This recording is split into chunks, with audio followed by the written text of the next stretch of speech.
rumput itu tidak bisa tembus ke weed mat, menempel di tanah sampai ke bagian batang, bagian bawah itu biasanya kita singkirkan. Penggunaan mulsa hidup ini fungsi untuk menjaga kelembapan sangat bisa diandalkan.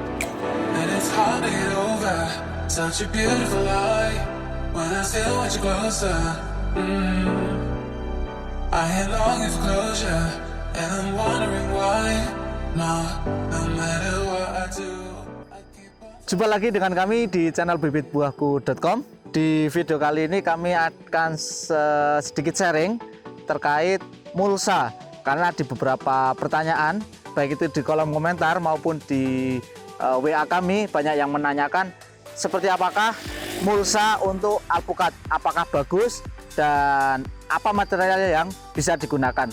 Sebelum kita bahas terkait material yang bisa digunakan dalam mulsa untuk alpukat, kita ketahui dulu bahwa mulsa tujuannya terutama yaitu ada dua hal. Yang pertama yaitu mulsa digunakan untuk menjaga kelembapan tanah. Jadi agar kelembapan tanah area pohon itu bisa terjaga dan stabil, mulsa sangat dibutuhkan. Yang kedua yaitu menjaga gulma agar tidak cepat tumbuh, terutama jika lokasi kebunnya luas, kemudian tenaganya juga tidak terlalu banyak, atau untuk mengurangi tenaga kerja dalam membersihkan gulma, mulsa bisa menjadi alternatif untuk mengurangi gulma. Lalu apa sajakah material yang bisa kita gunakan sebagai mulsa atau penutup pelindung tanah di bawah pohon?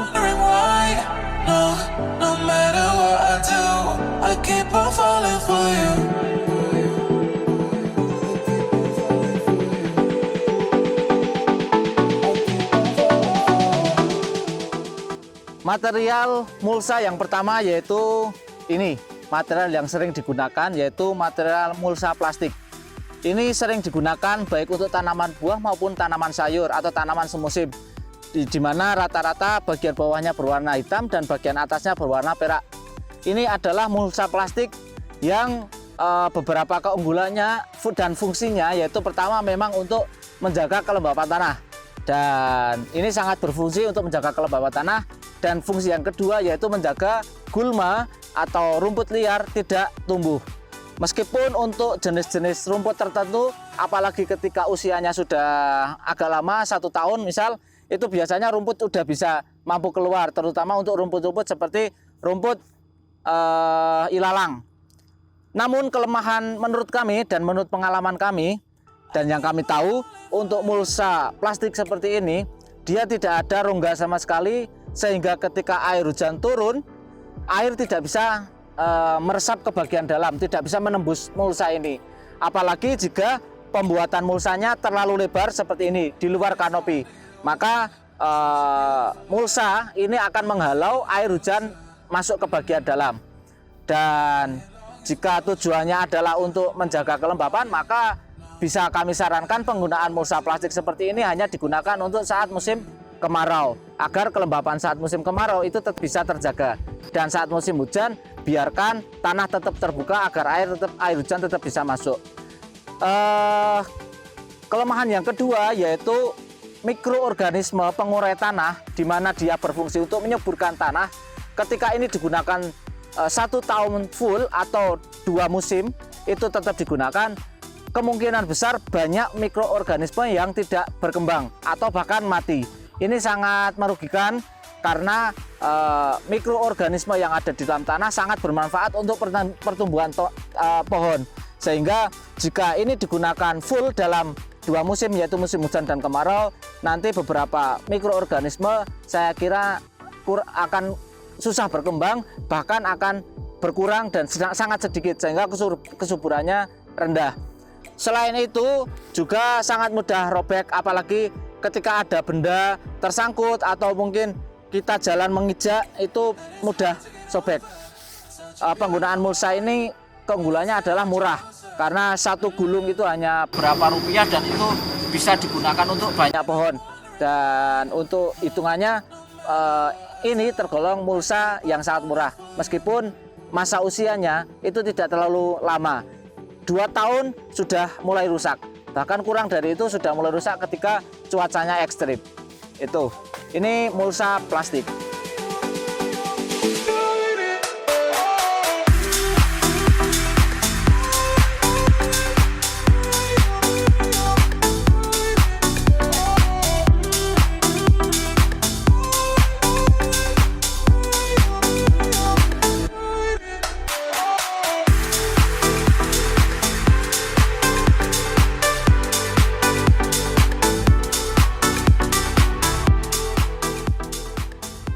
Yang kedua yaitu wheat mat. Ini adalah wheat mat yang kita contohkan untuk menutup atau sebagai mulsa pohon alpukat. Wheat mat ini hampir sama dengan mulsa plastik tadi, hanya saja jika plastik mulsa yang bawahnya hitam dan atasnya perak itu dia tidak ada pori-porinya. Kalau untuk wheat mat ada. Wheat mat sejenis terpal. Untuk video selengkapnya sempat kita bahas, silahkan klik di video kanan atas kami. Untuk wheat mat ini ada pori-porinya sehingga sirkulasi udara tetap bisa berjalan meskipun tidak seleluasa ketika tanpa wheat mat.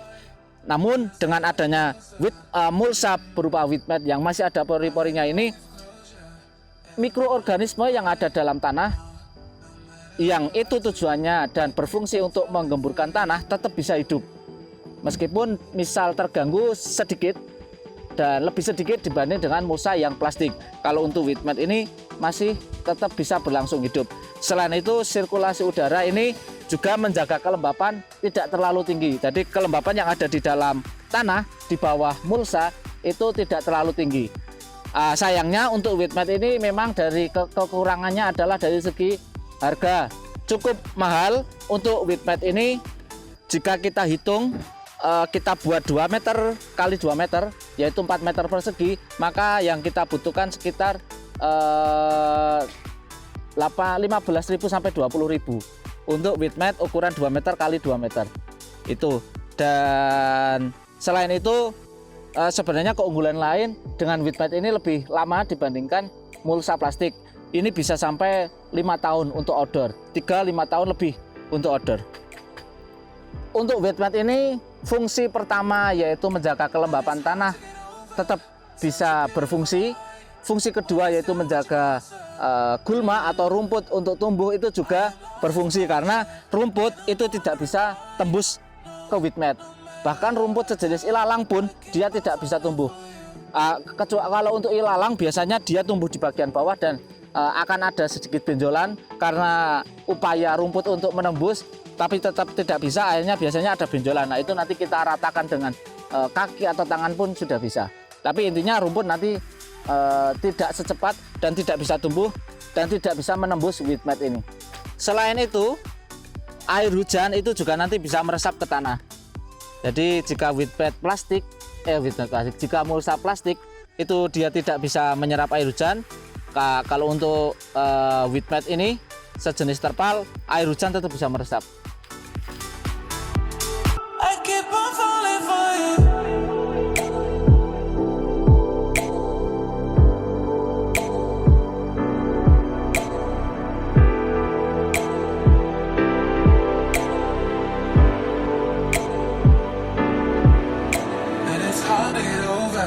Such a beautiful light when I still want you closer.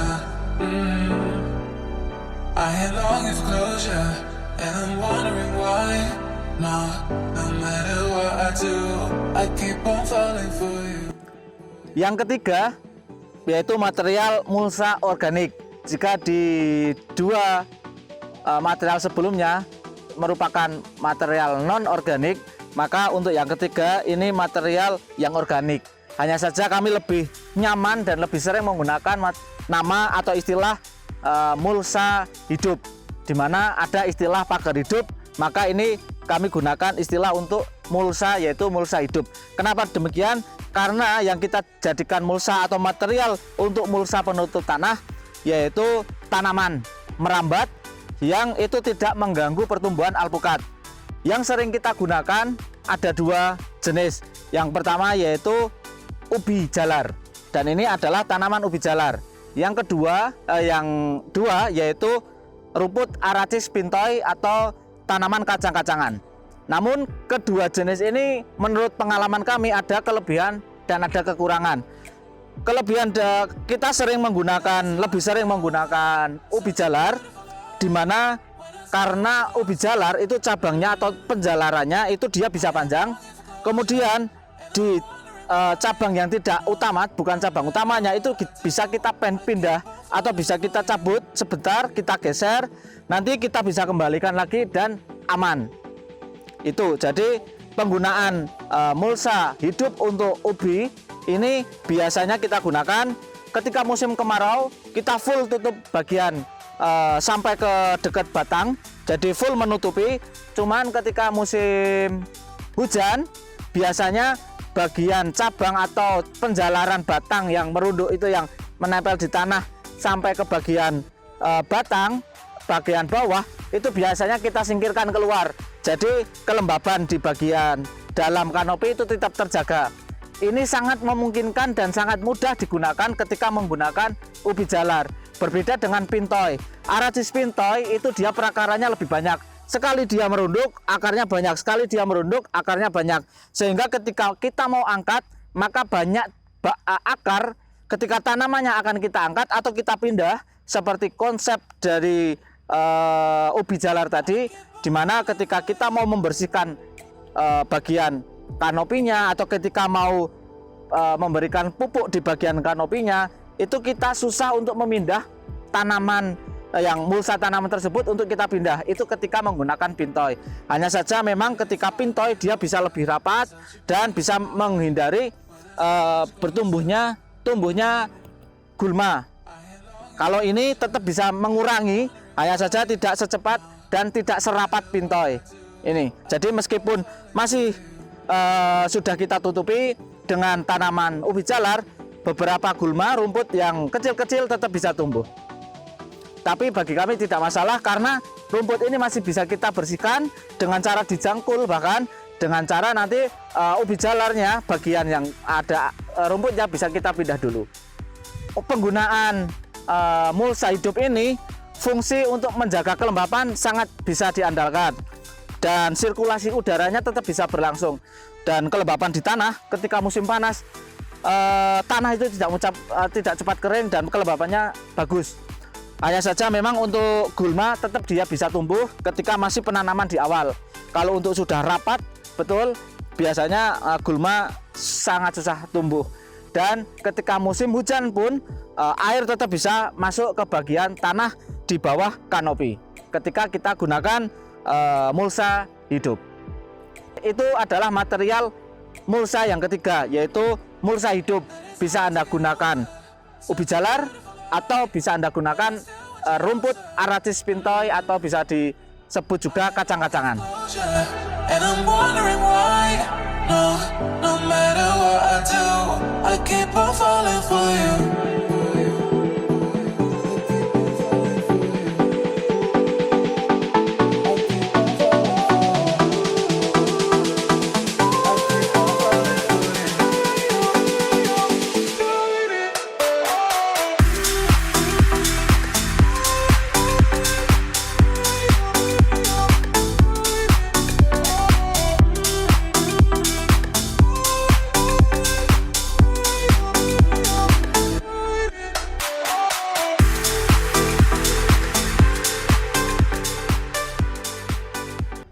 Yang keempat, material yang keempat yaitu mulsa organik.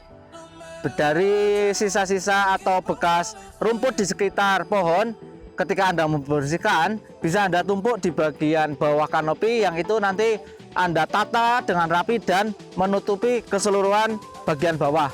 Ini bisa dijadikan mulsa dan fungsi untuk mengurangi penguapan atau menjaga kelembapan tanah.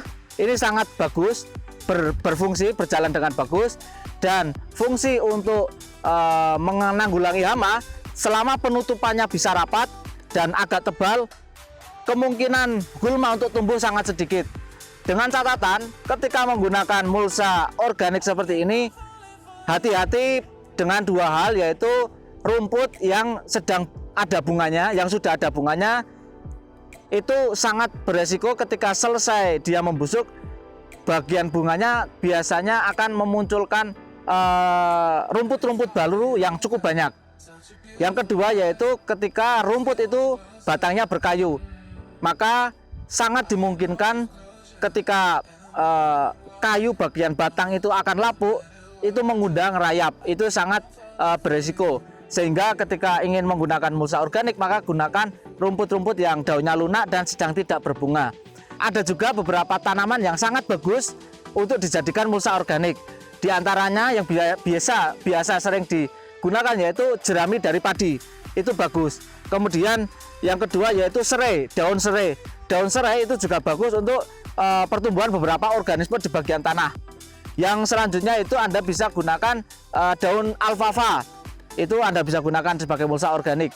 Ya, atau selanjutnya juga bisa Anda gunakan gedebok atau pelepah pisang, yang itu ditata belah menjadi dua, kemudian ditata rapi di bagian bawah tanah. Itu sangat bermanfaat untuk menjaga kelembapan tanah.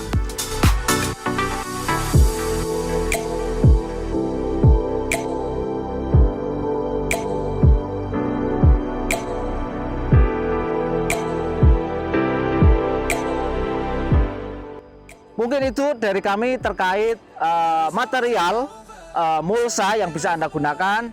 Dan memang untuk penggunaan mulsa ini tidak wajib ada, namun dengan adanya mulsa ini maka kelembapan bisa terjaga. Yang kedua, fungsi dari mulsa tersebut yaitu mengurangi pertumbuhan gulma.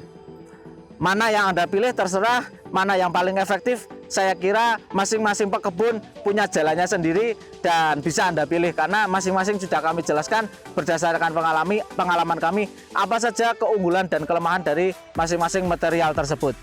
Sekian, jika menurut Anda video kami bermanfaat silahkan klik like, jika menurut Anda video kami kurang bermanfaat silahkan dislike. Jika Anda punya pengalaman lain silahkan tulis di kolom komentar. Dan sekian, ini bibit buahku, mana bibit buahmu?